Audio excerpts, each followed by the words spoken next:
Bonjour à toutes et à tous, et j'ai envie de vous dire un grand merci, parce qu'on y est arrivé à faire cette marche. Au début, c'était pas évident de rassembler 150 associations et de marcher de Fos jusqu'à Paris. Alors c'est pas fini, parce que demain c'est Bruxelles et mardi c'est Strasbourg, parce qu'il faut aller sur le plan européen, vu que c'est les directives qui touchent à l'environnement sont des directives européennes. Mais pourquoi on a fait cette marche? C'était pour rassembler plein d'associations. Vous voyez, ça va des ondes électromagnétiques, aux lévothyrox, aux Linky, aux incinérateurs, tout ce qui représente cette société productiviste de surconsommation et qui est en train de nous faire mourir à petit feu. Parce que, pourquoi on est là? C'est que, regardez, on a une véritable crise sanitaire.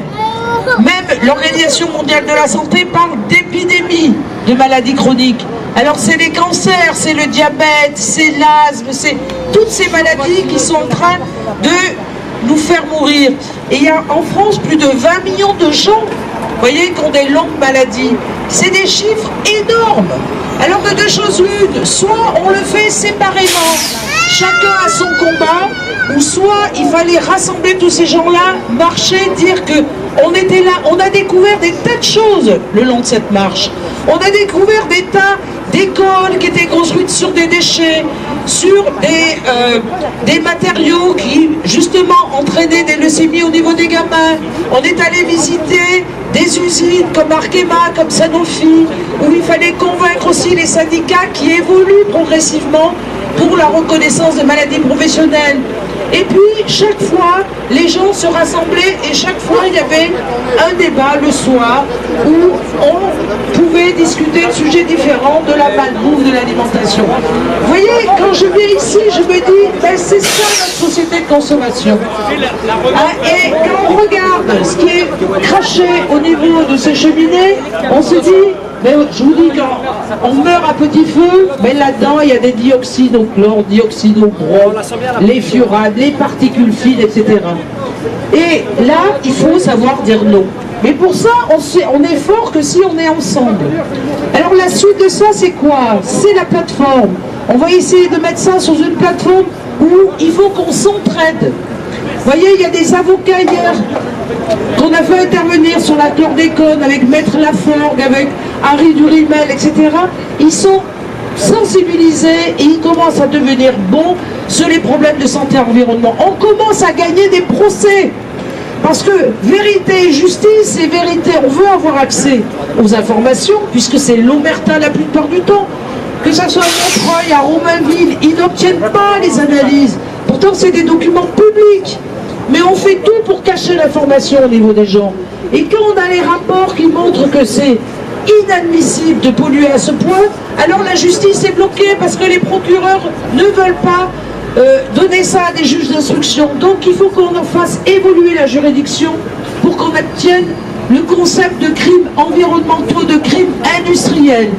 Vous voyez, c'est tout ce que... Et il y a eu énormément d'apports au niveau des associations.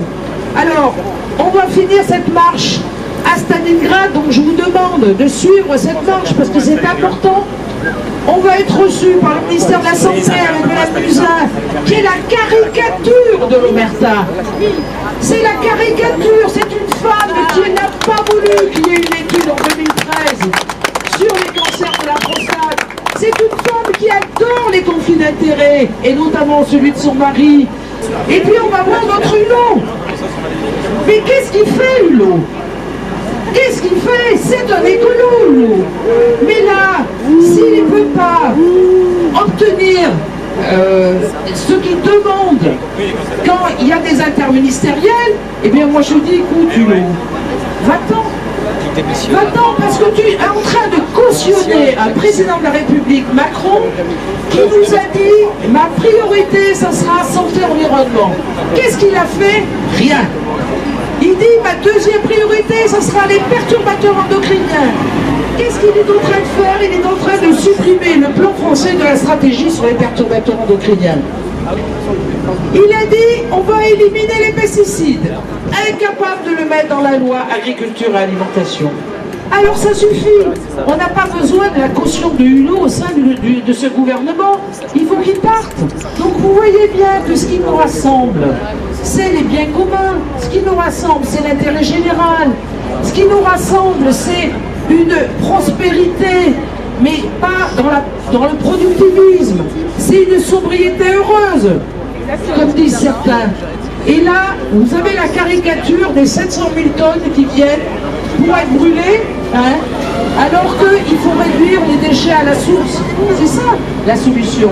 Et c'est pas de faire encore un autre incinérateur. Ben écoutez, la première phase est réussie, mais dans la deuxième phase, eh ben, il va falloir être devant les décideurs. Moi, je suis contente que ça ait dépassé les partis politiques. Vous voyez que tout le monde est adhéré à cette marche sur la santé et l'environnement, mais c'est qu'un début. Hein. Je vous donne rendez-vous dans les années qui viennent. Merci.